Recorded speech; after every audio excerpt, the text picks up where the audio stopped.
అలాగే ఈరోజు ఇక్కడ నిలబడి మాట్లాడుతున్నామంటే అవకాశం ఇచ్చిన పత్రిజీ గారికి అందరికీ ధన్యవాదాలు తెలుపుకుంటున్నాము.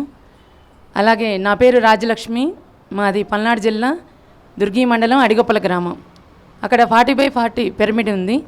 అంటే 2015లో కేర్ సెంటర్ మొదలుకొని ఈరోజు వరకు కూడా తెల్లవారుజామున 4 గంటల నుంచి రాత్రి 7 గంటల వరకు నిరంతరం ధ్యానము, సజ్జన సాంగత్యము ఇవన్నీ జరుగుతూ ఉన్నాయి ప్రతిరోజు. ఇప్పుడు కూడా జరుగుతున్నాయి, ఇక ముందు కూడా అలాగే జరుగుతూ ఉంటాయి. అయితే ఇంకా తర్వాత ఈ ధ్యానంలోకి వచ్చాక పిరమిడ్ ఇవన్నీ అంటే ఇక్కడ గురువు గారికి ప్రతి ఒక్కటి తెలుసు. అంటే ఎవరి ద్వారా ఏ పని చేయించాలి, ఎలా మాట్లాడి చేయించాలనేది బాగా తెలుసు.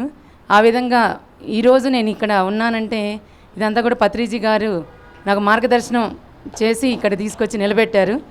దీంట్లో ఒకటే చెప్పారు పత్రిజీ గారు, ఏదైనా సరే ఒక బాధ్యత నీ దగ్గరికి వస్తుందంటే అది నువ్వు చేయగలిగితేనే నీ దగ్గరకు వస్తుందని.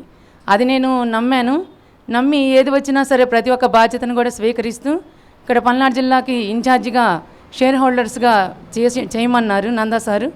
అది తీసుకున్నాను. తర్వాత పిఎంసిలో అంబాసిడర్గా చేరాను. ఇప్పుడు మా పాప జయశ్రీ, ఇందాక ఆనంద్ సార్ చెప్పారు, అంటే పత్రి సార్ ఒకటే చెప్తారు, అంటే మనం ఏదైనా సరే మాటలతో కాదు చేతలలో చూపించాలి.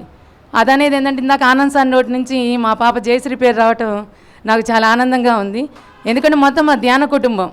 ఎందుకంటే ఇక్కడ పత్రిజీ గారు ఏదైతే మనకి నేర్పించారో అది మనము ఎక్కడైనా సరే అవకాశం వచ్చిన ప్రతి ఒక్క చోట కూడా మనం చేస్తూ ఉండాలి. మనం ఈ భూమి మీదకి వచ్చింది పని చేయడానికే వచ్చాము, అదనేది తెలుసుకున్నాము, ఎలా చేస్తున్నాము.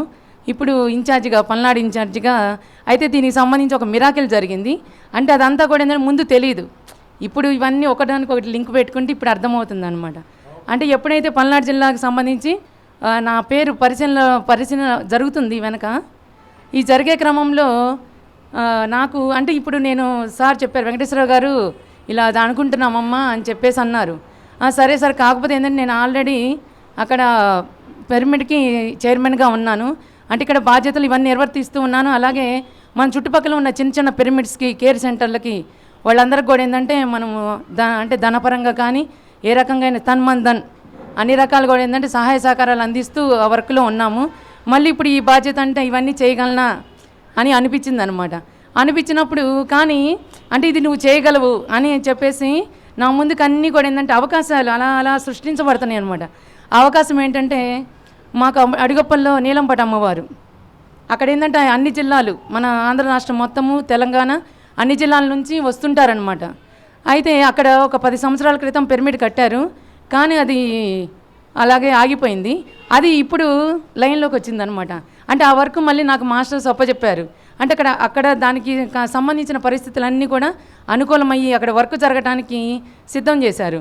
అంటే ఇప్పుడు ఇది ఎందుకు జరుగుతుంది ఇక్కడ అని అనుకుంటే తర్వాత వెంకటేశ్వరరావు సార్ చెప్పారనమాట, ఓహో అంటే పిఎంసి అంటే మనం ఎక్కడికి వెళ్లకుండానే అక్కడికే అంటే అన్ని జిల్లాల నుంచి అన్ని ఊళ్ళ నుంచి వస్తూ ఉంటారు. అంటే మనం ఎక్కడికి వెళ్లకుండానే అక్కడ ఉండి కూడా దాన్ని రన్ చేసుకుంటూ ఆ పిరమిడ్ని రన్ చేసుకుంటూ కూడా మనం పిఎంసికి సంబంధించి ఇవన్నీ చేయొచ్చు.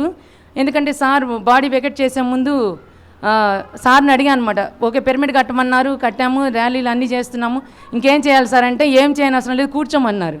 అంటే ఇదేంటి కూర్చోమంటున్నారు ఏంటని నేను అనుకున్నాను అనమాట. కానీ అప్పుడు నాకు అర్థం కాలేదు. 1-2 సార్లు అయినా సరే అది అర్థం చేసుకోలేక ప్రయత్నం చేశాను. కానీ అది అనుకోకుండా ప్రకృతి మళ్ళీ నాకు ఏవో పరిస్థితులు కల్పించి దాదాపు ఇప్పుడు 1 సంవత్సరం 2 సంవత్సరాల మించి ఇంటికే పరిమితం అయ్యాను. అది ఇవన్నీ ఎందుకు జరుగుతుంది ఏంటి అని అంటే ఇప్పుడు అర్థమవుతుంది అనమాట. అట్లా ఇవన్నీ రకరకాల అవకాశాలు కూడా అన్నీ నా చుట్టూ కల్పించబడి నన్ను మళ్ళీ ఇంత పెద్ద బాధ్యతకి దీనికి సంబంధించి అనేది నన్ను సిద్ధం చేశారు మాస్టర్స్. దానికి తగ్గ ఎనర్జీని అవన్నీ కూడా ఏంటంటే అవకాశాలన్నీ అందించారు. అలాగే ఇంత గొప్ప అవకాశం ఇచ్చిన పిఎంసికి, ఇక్కడ పిఎంసి వేరు కాదు, పిఎస్ఎస్ఎం అనేది వేరు కాదు, రెండు ఒకటే. కాకపోతే ఇక్కడ ఒక చిన్న సూచన, కాకపోతే మన మాస్టర్సే చాలామంది పిఎంసి వేరు, పిఎస్ఎస్ఎం వేరు, ఇలా రెండు బాగా ఇట్లా చూస్తున్నారు. దయచేసి అలాంటి ఆలోచనలు ఎవరూ చేయొద్దు. ఇది మొత్తం కూడా పత్రిజీ గారి ప్రణాళికే, అంతా ఒకటే, వేరు వేరు కాదు. దయచేసి ఇది మన అందరం కూడా అర్థం చేసుకుందాము. మనం అర్థం చేసుకున్నప్పుడే వేరే వాళ్ళకు కూడా చెప్పగలుగుతాము. Thank you masters.